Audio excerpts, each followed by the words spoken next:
Hello வணக்கம். வாங்க, இன்னைக்கு அம்மா என்ன ரெடி பண்ண சமையல் பண்ண போறோம்னா, இது எறா அரைக்கில் எறா இருந்துக்கிறோம், ஒரு 1/4 கிலோ ஈரல்.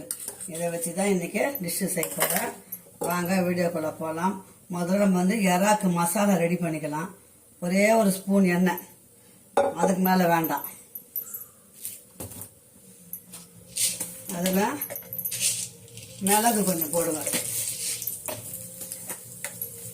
கொஞ்சம் சீரகம் போடுங்க, கொஞ்சம் சோம்பு, அதில் இங்கேயும் பூண்டும்,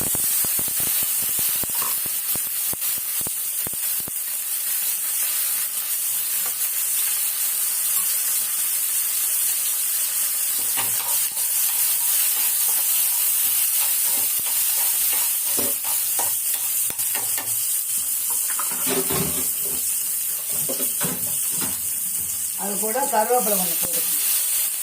கருவேப்பிலை சமையல் இருந்தால் நம்ம தூக்கி கீழே போட்டுருவோம். அதனால் இப்படி போட்டோன்னு வச்சுக்கலாம், தாளிக்கும் போது கூட போட தேவையில்லை. அவ்வளோதான். இதை ஆறினோன்னா நம்ம மிக்சியில் அரைச்சி வந்துடலாம். இப்போ ஆறி போச்சு. இதை போய் அம்மா நைஸாக அரைச்சின்னு வந்துடுறேன். நம்ம ஃபஸ்ட்டு எறா செஞ்சுட்டு அதுக்கப்புறம் ஈரல் செய்வோம். இப்போ நம்ம அம்மா கடாய் போட்டேன். ஃபஸ்ட்டு எறாவை செஞ்சு எடுத்துடுவோம்.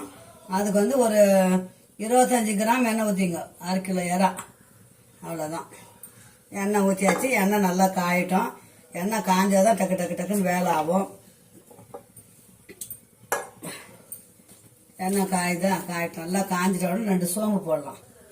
இப்போ செட்டிநாடு மசாலா தான் எறா செய்ய போகிறேன். அந்த மெத்தடு தான். அதனால எல்லாத்தையும் வறுத்து நம்ம அரைச்சிட்டோம். இப்போ எண்ணெய் காஞ்சி 2 சோம்பு போட்டுப்போம். மறுபடியும் அதுலேயும் சோம்பு போட்டிருக்கோம். அதனால கொஞ்சமாக 2 சோம்பு போட்டுப்போம். இப்போ இது நாட்டு வெங்காயம் நைஸாக அரிஞ்சு வச்சிருக்கிறேன். சாம்பார் வெங்காயம் சொல்லுவா, பொடி வெங்காயம். அதுதான் கொஞ்சம் டேஸ்டாக இருக்கும். இப்போ இது கொஞ்சம் நல்லா வதங்கணும். இது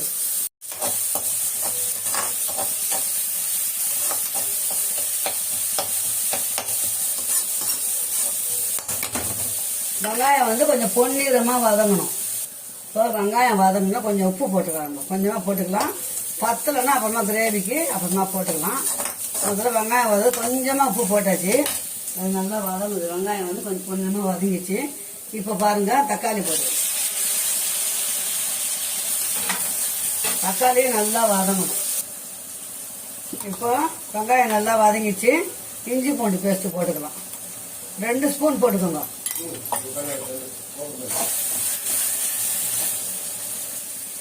இப்போ இஞ்சி பூண்டு பேஸ்ட் போட்டாச்சு. தக்காளி வெங்காயம் நல்லா வதங்கிச்சு. இது பாருங்க எப்படி வதங்கணும். இந்த மாதிரி வதங்கின பிறகுதான் நம்ம எறாவை போடணும். இப்போ இந்த எறாவை போட்டுருவோம். நல்லா மஞ்சள் தூளை போட்டு கழுவி தண்ணியெல்லாம் எடுத்து வச்சாச்சு. இப்போ இதுலேயே தண்ணி விடும். ஒரு 5 நிமிஷம் அப்படியே வதக்கலாம். இப்போ எறா நல்லா வதங்கிச்சு. கொஞ்சம் மஞ்சள் தூள் போட்டுக்கலாம். மிளகாத்தூள் 1.5 ஸ்பூன் போடுங்க. நம்ம மிளகு போட்டுக்கிறோம் இல்லைங்களா, அதனால 1.5 ஸ்பூன் மிளகாத்தூள். அவ்வளோதான். இப்போ இது தண்ணி ஊற்றாத கொஞ்சம் நேரம் வதங்கணும்.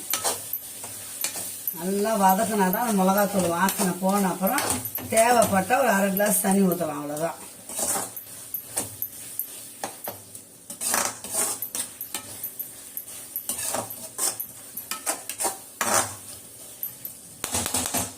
அவ்வளோதான். கொஞ்ச நேரம் அப்படியே இருக்கட்டும்.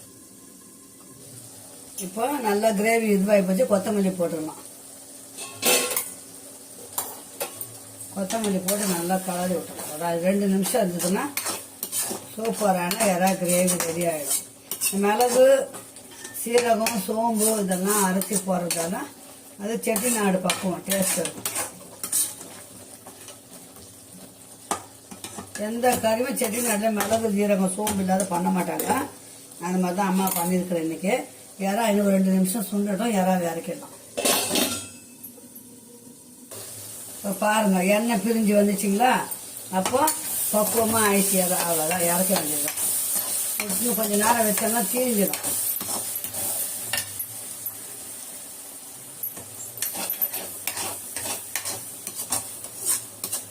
நல்லா கொத்தமல்லி போட்டியாச்சு, நல்லா கலரி விட்டு இறக்கணும். அவ்வளோதான் பிள்ளைங்களா, இறா முடிஞ்சது. இறக்கி வச்சுட்டு வந்துடுறேன். இப்போ பாருங்கள் பிள்ளைங்களா, இறா வேலை முடிஞ்சது. இறா இறக்கி வச்சாச்சு. அடுத்தது அம்மா ஈரல் செய்ய போகிறேன். ஈரல் வந்து நல்லா அலசிட்டு கல் ஈரல்னு சொல்லுவாங்க. அதை வந்து ஒரு 5 நிமிஷம் வந்து மஞ்சத்தூள் போட்டு வேக வச்சு வச்சுக்கினேன் நான். இப்போ அப்போ தான் ஈஸியாக ஆகும் செய்யறதுக்கு. ரொம்ப சிம்பிள் இது செய்யறதுக்கு.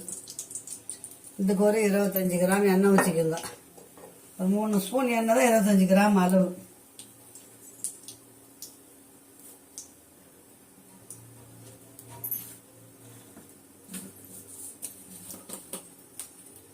எண்ணெய் காய்ச்சி 2 சோம்பு போட்டுக்கலாம். நான் கடுகு அவ்வளோ சேர்க்க மாட்டேன், அதுக்கு சோம்பு தான் சேர்ப்பேன். இஞ்சி பூண்டு பேஸ்ட்டு, இப்போ மிளகு சீரகம்லாம் அரைச்சது இருக்கு, அதை தான் செய்ய போகிறேன். இப்போ வந்து சோம்பு நல்லா பொரிஞ்சிச்சிங்களா, இப்போ நாட்டு வெங்காயம் தான் போட போகிறேன். நான் பெரும்பாலும் சின்ன வெங்காயம் தான் யூஸ் பண்ணுவேன் எல்லாத்துக்குமே, அது உடம்புக்கு நல்லது.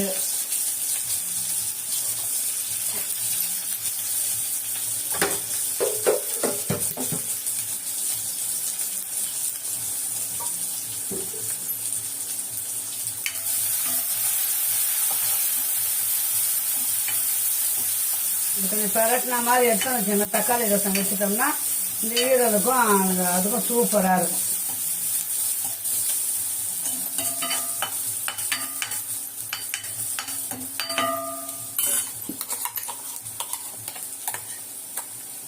நல்லா வதங்கினா வருங்க இஞ்சி பூண்டு பேஸ்ட்டு.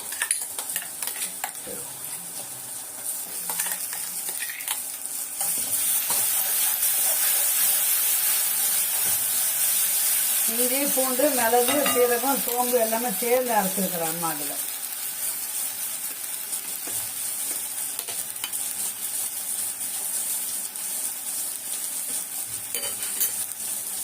இதை ஈரல் வெந்ததை இதில் கொட்டிக்கலாம்.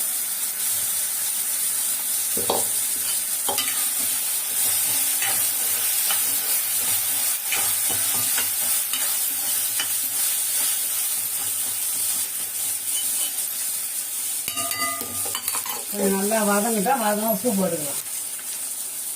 கொஞ்சம் ரெட் சில்லி போடுறேன் அம்மா.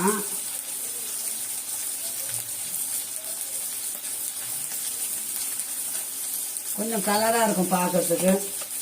மிளகு போட்டுக்கோங்க, ஆனால் கருப்பு கலராகிடும். மஞ்சள் தூள் கொஞ்சம் போடுங்க.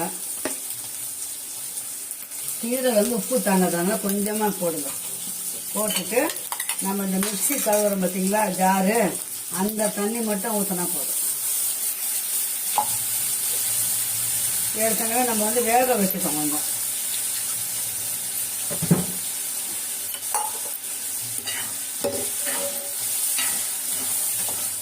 அதான் ரசம் சாப்பாடு கொஞ்சம் காரசாரமாக இருக்கும். காரம் கம்மியாக இருக்கிறவங்க சாத மிளகாத்தூள் போடுங்க. கொஞ்சம் காரமாக இருக்குன்னா சிகப்பு மிளகா வெறும் ரெட் சில்லி மட்டும் போட்டுருக்கேன். இப்போ இது நல்லா சுண்டட்டும். சுண்டுன அப்புறம் இறக்கலாம். இப்போ கொஞ்சம் கொத்தமல்லி போட்டுக்கலாம். அது மாட கொதிக்கிட்டோம். நல்லா சுண்டன அப்புறம் இறக்கலாம். இப்போ வாங்க ஈரல் போட்டுன தண்ணியெல்லாம் சுண்டி இதை வரைக்கும் எண்ணெய் பிரிஞ்சு வந்துச்சு பார்த்தீங்களா, அவ்வளோதான். எனக்கு ரெண்டுமே செட்டிநாடு மெத்தடில் தான் செஞ்சுருக்கிறேன். செட்டிநாடுனா ஏன் செட்டிநாடுன்னு சொல்கிறாங்கன்னா மிளகுலாம் சேர்க்கறதால கொஞ்சம் காரசாரமாக இருக்கும். அதனால தான் செட்டிநாடு கிரேவின்றது. பாருங்கள், இப்போ செட்டிநாடு ஈரல் கிரேவி ரெடி ஆயிடுச்சு. ஓகேங்களா. இப்போ வந்து அம்மா வந்து அடுத்தது ரசம் வைக்க போகிறேன். பார்த்துக்கோங்க. இந்த இப்போ சிம்பிளாக ரசம் அம்மா எப்படி வைக்க போகிறேன்னு பாருங்கள். நான் ரசப்பொடி செஞ்சு வச்சுருக்கிறேன். உங்களுக்கு தேவைப்பட்ட ரசப்பொடி ரெசிபி கேளுங்க, அம்மா சொல்கிறேன். 1 ஸ்பூன் எண்ணெய் ஊற்றிக்கோங்க போதும். ரசம் தாளிக்கிறதுக்கு ஒரே 1 டீஸ்பூன் எண்ணெய் ஊற்றிக்கோங்க. ஒரு 2 வெந்தயம் போடுங்க அதில், அவ்வளோதான். சும்மா அப்படி எடுத்து அப்படி 2 போடணும், அவ்வளோதான். அதில் கொஞ்சம் கடுகு போட்டுக்கணும். பூண்டு கொஞ்சம் போட்டால் பூண்டு ரசம் தான் இன்னைக்கு. பூண்டும் தக்காளியும் கொஞ்சம் கூட அதிகமாக போட்டு ரசம் வைக்க போகிறேன். அது ஒரு தனி டேஸ்ட்டாக இருக்கும். ரசப்பொடியிலே நம்ம எல்லாம் போட்டுக்கோம். மிளகு சீரகம் பூண்டெல்லாம் போட்டுக்கிறோம். இப்போ வெந்தயமும் கடுகும் பொரியுதுங்க. அது கொஞ்சம் பூண்டு, ஒரு கட்டி பூண்டை வந்து தட்டி வச்சுட்டேன்.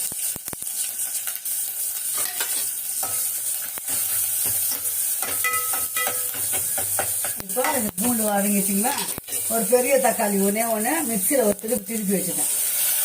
கையிலே கரைக்கலாம், கையில் கரைக்க மாட்டோம், மிக்சியில் பழுப்பு மோட்டில் திருவிக்கணும். அவ்வளோதான் பண்ணுங்களா. இது கொஞ்சம் தக்காளி வந்து பச்சை வாசனை போட்டோம், வதங்கிட்டோம். தக்காளி வந்து கொஞ்சம் நல்லா வதங்கிச்சு பாருங்க. தக்காளி நல்லா வதங்கிச்சுல, அந்த பச்சை வாசனை போயிடுச்சா. அவ்வளோதான். புளி கரைச்சி வச்சுருந்தேன், ஒரு எலுமிச்சங்காய் சைஸு புளி கரைச்சி வச்சு அதை ஊற்றிடணும்.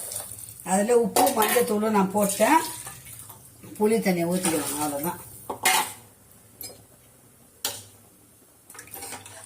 இது கொஞ்சம் கொதி வரும்போது நல்லா கொதிக்கணும். இது கொதிச்ச பிறகு ரசப்பொடியை போட்டு நம்ம இறக்க போகிறோம். இப்போ இது ரசப்பொடி போடாதது, அதனால கொஞ்சம் நல்லா கொதிக்கலாம், ஒன்றும் பிரச்சனை இல்லை. ரசப்பொடி போட்டால் தான் கொதிக்கக்கூடாது. உப்புலாம் பார்த்துக்கலாம்.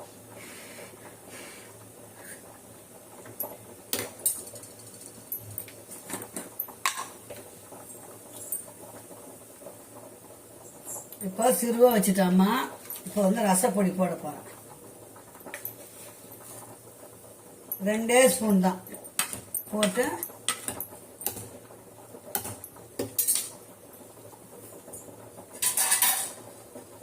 கொஞ்சம் தண்ணி ஊற்றிக்கலாம். அவ்வளோதான், ரசம் ரெடி ஆயிடுச்சு. ரசத்தை இறக்கிடலாம்.